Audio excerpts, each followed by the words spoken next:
যে কোনো কাজ আপনারা করতে চাইছেন সেই কাজেই আপনারা বাধাপ্রাপ্ত হচ্ছেন।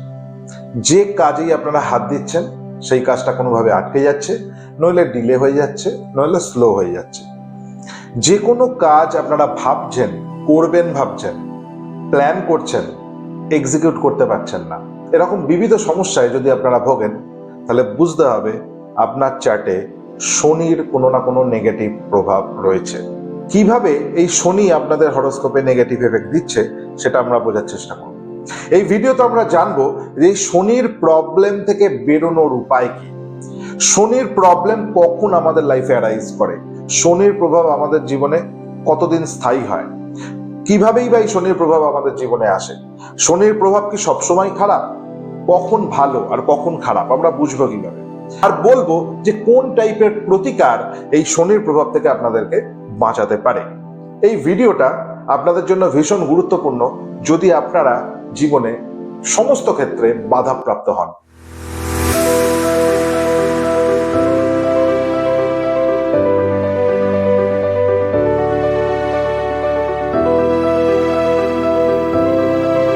নমস্কার, আমি সৌরভ দৈববাণী অ্যাস্ট্রোলজিতে আপনাদের স্বাগত জানাচ্ছি। বহু মানুষ আমাকে জানান যে তারা যে কোনো কাজে যখন হাত দিতে যাচ্ছে সেই কাজে তারা বাধাপ্রাপ্ত হচ্ছে, অথবা কাজটা মাঝপথে আটকে যাচ্ছে, অথবা তারা প্ল্যান করছে কিন্তু কিছুতেই কাজটা কমপ্লিট করে উঠতে পারছে না বা এক্সিকিউট করে উঠতে পারছে না। মূলত এটা শনির প্রভাবে হয়। শনি সাধারণত একটা রাশিতে 2.5 বছর থাকে, অর্থাৎ মেষ রাশি, বৃষ রাশি, মিথুন রাশি, এই যে রাশিগুলো আমাদের হরোস্কোপে রয়েছে, এই রাশিগুলোতে একটা রাশিতে শনি 2.5 বছর স্টে করে। এবার এই প্রভাবটা আমাদের চার্টে কিভাবে আসে? প্রভাব অনেক রকম ভাবে আসে। কিভাবে আসে আমি বোঝাচ্ছি। প্রথম প্রভাবটা আসে দশা কেন্দ্রিক, অর্থাৎ আপনাদের যদি দশা, মহাদশা, অন্তর্দশা এগুলোর মধ্যে শনির কোনো প্রভাব আসে, তাহলে সেক্ষেত্রে কিন্তু আপনাদের এই কাজে বাধা, বিভিন্ন কাজে আটকে যাওয়া, এই সমস্ত সমস্যা আপনারা ফেস করতে পারেন। এছাড়া গোচর, অর্থাৎ চন্দ্র ভিত্তিক আমাদের যে ডেলি বা এবং মান্থলি বা উইকলি যে গ্রহের কন্টিনিউয়াস ট্রানজিট গুলো হচ্ছে, সেটাকে আমরা যখন চন্দ্র কেন্দ্রিক বিচার করতে থাকি, তখন এই গোচরে শনির কোনো রকম পজিশনিং, নেগেটিভ পজিশনিং আপনাদেরকে এই বাধাগুলো দিতে পারে। অথবা আর এক রকম ভাবে আপনারা বাধা পেতে পারেন, আপনারা যদি শনির জাতক হন। আপনারা কিভাবে বুঝবেন শনির জাতক? আইদার আপনার মকর লগ্ন, মকর রাশি হতে পারে, আইদার আপনার কুম্ভ লগ্ন, কুম্ভ রাশি হতে পারে, অথবা হরোস্কোপে যে শনির নক্ষত্রগুলো আছে, অর্থাৎ পুষ্যা নক্ষত্র, অনুরাধা নক্ষত্র, অথবা উত্তর ভাদ্রপদ নক্ষত্র, অর্থাৎ 8 নম্বর নক্ষত্র, 17 নম্বর নক্ষত্র, অথবা 26 নম্বর নক্ষত্র।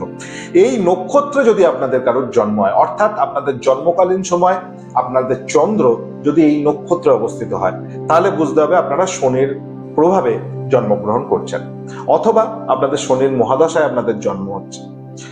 এই সমস্ত কারণে আপনাদের কিন্তু শনির প্রভাব আপনাদের জীবনে আসতে পারে এবং আপনাদের বিভিন্ন কারণে বাধা, যে কোনো কাজে বাধা, স্ট্রাগল, একটা কাজে একবারে না হওয়া, বারবার চেষ্টা করা, এবং লেট রাইজ, লাইফের শেষের দিকটা উন্নতি, শুরুর দিকটা প্রচন্ড কষ্ট, এই সমস্যাগুলো কিন্তু আপনাদের ফেস করতে হতে পারে। চলুন আমি একটা হরোস্কোপ নিয়ে এবার আপনাদের সামনে আলোচনা করছি। আপনারা দেখতে পাচ্ছেন চ্যাটে, আমি দেখাচ্ছি আপনাদের। আপনারা এখন এই হরোস্কোপটা দেখছেন চ্যাটে। এই হরোস্কোপটা, এনার লগ্ন হচ্ছে বৃশ্চিক, যার হরোস্কোপ এটা বৃশ্চিক লগ্নের হরোস্কোপ, এবং এই যে হরোস্কোপে শনি বসে আছে একদম অষ্টম ভাবে, অর্থাৎ মিথুন রাশিতে শনি। বৃশ্চিক লগ্ন সাপেক্ষে আপনি যদি গণনা করতে থাকেন বৃশ্চিককে 1 ধরে, তাহলে বৃশ্চিক থেকে নিয়ে মিথুন রাশি পর্যন্ত আমরা যদি গণনা করি, তাহলে গিয়ে আমার শনির অবস্থান হয়ে যাবে অষ্টম ভাব। অষ্টম ভাব জেনারেলি নেগেটিভ ভাব, শনির নেগেটিভ অবস্থান হয়ে রইল এই হরোস্কোপটায়। এরপরে আমরা দেখবো এর শনির, আপনারা দেখতে পাচ্ছেন আমি দাগ দিয়ে দিয়েছি লাল রং করে, যে শনির মহাদশার মধ্যে এই জাতক বা জাতিকা চলছে। এই জাতক বা জাতিকার ক্ষেত্রে আমরা ধরতে পারি এনার কিন্তু প্রথমত শনির যেহেতু নেগেটিভ অবস্থা, তাহলে ধরে নিতে হবে এর স্যাটার্ন সংক্রান্ত প্রবলেম কিন্তু একে ফেস করতে হবে, শনির প্রবলেম একে ফেস করতে হবে। তার সাথে সাথে শনির মহাদশা প্রাপ্ত হয়েছে সে 2033 সাল পর্যন্ত, শনির মহাদশা 2014 থেকে 2033, এই পুরো সময়টা যেহেতু সে শনির মহাদশার আন্ডারে পড়েছে, তার ফলে তাকে কিন্তু একটা ভয়ঙ্কর বাধা এবং বিঘ্নের মধ্যে দিয়ে একে যেতে হবে। এর কি কি প্রশ্ন ছিল এবার আপনাকেই বলছি। কর্মজীবনে মারাত্মক রকম সমস্যা, যে কাজ করতে চাই, ইনি ব্যবসা করেন, ব্যবসা শুরু করতে গেছেন, বারবার বাধাপ্রাপ্ত হয়েছেন, চেষ্টা করছেন তাও আটকে যাচ্ছেন, নানানভাবে ইনি কিন্তু একটা অদ্ভুত পরিস্থিতির মধ্যে রয়েছেন যে ব্যবসা কিছুতেই শুরু করছেন, শুরু করেও শেষ করতে পারছেন না, স্টার্ট করছেন আটকে যাচ্ছেন। এছাড়া শারীরিক সমস্যা, শরীরে বিভিন্ন রকম ভাবে ব্যথা, বেদনা, পেন, যন্ত্রণা ইত্যাদি সে ভোগান্তি একটা ফিল করছে।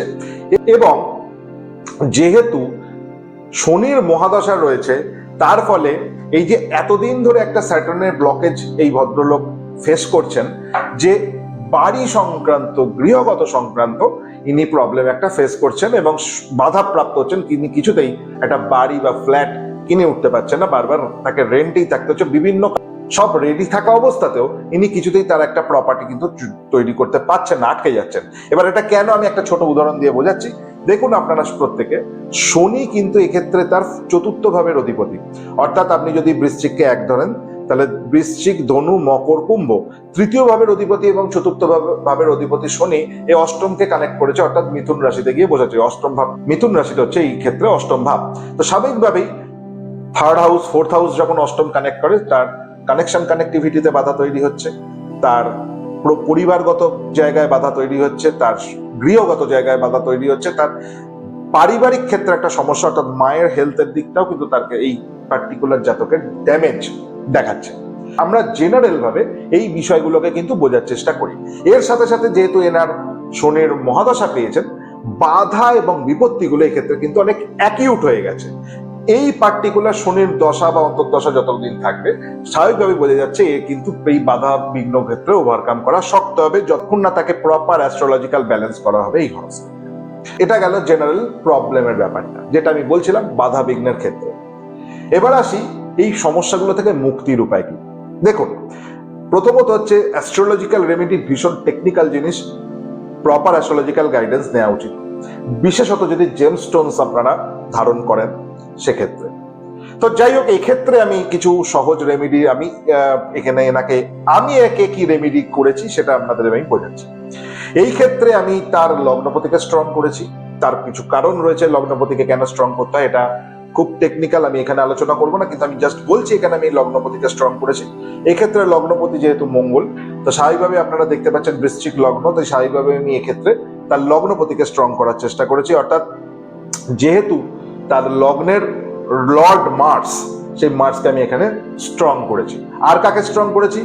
আর এক্ষেত্রে আমি তাকে তার ফিফথ হাউসকে একটা পাওয়ার দিয়েছি এবং তার 11th হাউসকে একটা পাওয়ার দিয়েছি। ফিফথ হাউস মানে বৃশ্চিক লগ্ন সাপেক্ষে আপনি যদি তার পঞ্চম ভাবে যান, তাহলে সেক্ষেত্রে বৃহস্পতির একটা পাওয়ার দেওয়ার ব্যাপার থাকবে। অর্থাৎ আপনি মীন রাশিটা এক্ষেত্রে অ্যাক্টিভেট হচ্ছে, জুপিটারকে আমি এক্ষেত্রে অ্যাক্টিভেট করেছি, আর একাদশ ভাবকে আমি অ্যাক্টিভেট করেছি। এটা শনির রেমেডি হচ্ছে, আপনারা কিন্তু মাথায় রাখবেন, এটা কিন্তু শনিরই প্রতিকার। কিন্তু শনির প্রতিকার মানেই সর্বক্ষেত্রে যে শনির যে জেমস্টোন সেটাই দিতে হবে এমন নয়। কিছু কিছু সময় শনির ব্যালেন্স, ইমব্যালেন্স, কখনো পাওয়ার দেওয়া, কখনো পাওয়ারকে চ্যানেলাইজ করা, সব রকম ভাবে আমাদেরকে করতে হয়। তো এই ক্ষেত্রে আমি তাকে একটা রেড কোরাল, তাকে একটা ইতপোকরাজ এবং তার সাথে একটা পান্না প্রেসক্রাইব করেছিলাম। এবার সেক্ষেত্রে এর পরবর্তীকালে এই ভদ্রলোক কেমন আছেন তার একটা উদাহরণ আমি দিচ্ছি। এই ভদ্রলোক উইদিন এ ইয়ার তার ফ্ল্যাট বুক করেন। যে বাধাগুলো তার ছিল শনির জন্য, সেই বাধাটা সে ওভারকাম করেন এবং আজকে ইনি তার একটা এফেক্ট হয়েছে, স্যাটার্নের একটা এফেক্ট ইনি পেয়েছেন। এনার পায়ে একটা চোট এসেছিল এবং সেই পায়ের চোট ইনি পেয়েছেন, পা ভেঙেছিল। কিন্তু অন্যদিকে এর ফ্ল্যাট, বাড়ি যে সংক্রান্ত ব্যাপারটা মেন তার প্রবলেমে ছিল, আমার কাছে আসা তার যে কারণে কিছুতেই তার ফ্ল্যাট হচ্ছিল না, কিছুতেই তার বাড়ি হচ্ছিল না, মাথার উপর ছাদটা সে কিছুতেই তৈরি করতে পারছিল না, সেটা কিন্তু সে উইদিন এ ইয়ার করতে পেরেছে এবং মন পছন্দ যেটা সে চেয়েছে তেমনই করতে পেরেছে। আর সেকেন্ড, তার ব্যবসায়িক ক্ষেত্রে একটা বড় সমস্যা হচ্ছিল, কিছুতেই বিজনেসটাকে ঠিকমতো দাঁড় করাতে পারছিল না, কিছুতেই বিজনেসটাকে ঠিকমতো রোল করাতে পারছিল না, কিছুতেই বিজনেসে ফোকাস করতে পারছিল না, আর বিজনেস থেকে যে প্রফিট সেটা আনতে পারছিল না। সেইটার দিকে ফোকাস করে আমি যে রেমেডিটা দিয়েছিলাম, এই তিনটে ক্লাস্টার রেমেডি ছিল, এক্ষেত্রে কিন্তু তার এই প্রবলেমটা থেকে সে কিন্তু উইদিন এ ইয়ার মুক্তি পেয়ে গেছে, অর্থাৎ 1 বছরের মধ্যে সে কমপ্লিটলি মুক্তি পায়। এবার একটা মেন কথা, এই যে আপনাকে বললাম, হ্যাঁ এর পায়ে একটা চোট এসেছিল, পা ভেঙেছিল, আবার ঠিক হয়ে গেছে, কিন্তু ভেঙেছিল। এটা কেন? যখন আমরা কোনো চ্যানেলাইজ করি, যখন আমরা কোনো প্ল্যানেটের এনার্জিকে নিয়ে চ্যানেলাইজ করি, বা প্ল্যানেটের এনার্জিকে আমরা ডিস্ট্রিবিউট করি, বা প্ল্যানেটের এনার্জিটাকে বিভিন্নভাবে ছড়িয়ে দিই অন্যান্য প্ল্যানেটের মধ্যে, তবেই তো সেই প্ল্যানেটের নেগেটিভ এফেক্টটা কমে। সেক্ষেত্রে কিছু সাইড এফেক্ট আমাদের ফেস করতে হয়, এবং এই জন্যই আমি বারবার বলি যে এখানে খুব যে অ্যাস্ট্রোলজি লার্ন অ্যাস্ট্রোলজার, যে কাজ করতে জানেন, অভিজ্ঞতা আছে, এমন কোন অ্যাস্ট্রোলজার পরামর্শেই বারবার রেমেডিটা করা উচিত। এক্ষেত্রে সেটাই হয়েছে, তার এনার্জিটা কিন্তু তার পায়ের ওপর দিয়ে গেছে, অন্য দিকটা আমি যাকে ডেভেলপ করতে গেছি, আর একদিকে তার একটা সাইড এফেক্ট হয়েছে। যদিও তার ছোটোর ওপরে কোনো অপারেশন হয়নি, কোনো রকম ভাবে তাকে হসপিটালাইজেশন হতে হয়নি, সামান্য একটা 10 থেকে 12 দিনের একটা গ্যাপ তার গেছে, একটা পায়ের ওপরে চোট তার এসেছিল। এটা গেল তো আমার টেকনিক্যাল রেমেডি। এবার অনেকেই অ্যাস্ট্রোলজারের কাছে আসতে পারছেন না, তারা কি করবেন? এই সমস্ত ক্ষেত্রে তারা কি করবেন? দেখুন, আমি প্রথমেই বলবো আপনারা জেমস্টোনে যাবেন না। ছোট উপায় বাড়িতে করার আপনারা চেষ্টা করবেন, যাদের এরকম সমস্যা হচ্ছে অথচ তারা অ্যাস্ট্রোলজারের কাছে বা কোনো তারা অ্যাস্ট্রোলজারের কাছে কোনো না কোনো ভাবে পৌঁছতে পারছেন না, কোনো না কোনো সমস্যা তাদের রয়েছে। বেস্ট প্রতিকার জেমস্টোন ছাড়া হচ্ছে মন্ত্রপাঠ। এটা কিন্তু প্রুভেন। আমি বারবার জীবনে দেখেছি মন্ত্রের বিভিন্ন রকম ভাবে ব্যবহার জেমস থেরাপির পরের ধাপেই আসে, কিছু কিছু ক্ষেত্রে আগেও আসে, কিন্তু সেক্ষেত্রে তাকে খুব পারফেক্ট হতে হয়। কিন্তু জেনারেলি মন্ত্রকে আমি সেকেন্ড গ্রেড অফ রেমিডিজ হিসেবে দেখি। অ্যাস্ট্রোলজির ক্ষেত্রে ভীষণ পাওয়ারফুল এটা। আপনারা স্ক্রিনে যে মন্ত্রটা দেখতে পাচ্ছেন, যাদের চ্যাটে এরকম প্রবলেম আপনারা ফেস করছেন, আইদার গোচরে শনির প্রভাব, অথবা দশাতে শনির প্রভাব, অথবা মহাদশাতে শনির প্রভাব, অথবা তাদের জন্মকালীন তারা কোনো না কোনো ভাবে শনির নক্ষত্রে রয়েছে বা শনির প্রবলেমের মধ্যে রয়েছে, তারা এই যে চার্ট এখন স্ক্রিনে মন্ত্রটা দেখতে পাচ্ছেন, এই মন্ত্রটা মন দিয়ে পাঠ করবেন। এটা শনির মন্ত্র নয়, এটা একটা স্পেশাল মন্ত্র। এই মন্ত্রটা আপনারা পাঠ করবেন 108 বার, 48 দিন টানা করবেন, একটা সংকল্প নিয়ে করবেন, এবং আপনাদের যে প্রবলেম, যে পার্টিকুলার সমস্যাটা থেকে আপনারা মুক্তি পেতে চাইছেন, যে কাজে আপনাদের বাধাটা আপনারা ফেস করছেন, সেইটা একটা কাগজে লিখে রেখে সংকল্প করে নিজের নাম গোত্র দিয়ে আপনারা মন্ত্রটা পাঠ করুন 48 দিন মন দিয়ে। দেখবেন আপনারা কিন্তু অনেক সমস্যা থেকে বেরিয়ে এসছেন, এবং বড় বড় প্রবলেম এক্ষেত্রে অনেকটা আপনারা কাটিয়ে ফেলতে পারবেন।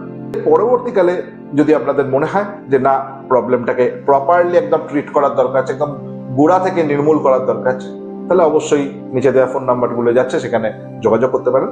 কনসালটেশনের কিছু প্রসেস রয়েছে, প্রসেসটাকে ফলো করুন, কনসালটেশন নিতে। আজকে এইটুকুনি, বিদায় নিচ্ছি। ভালো থাকুন, সুস্থ থাকুন, এই কামনা করব। জ্যোতিষ শিখুন, জ্যোতিষ জানুন, জ্যোতিষের চর্চা করুন। নমস্কার।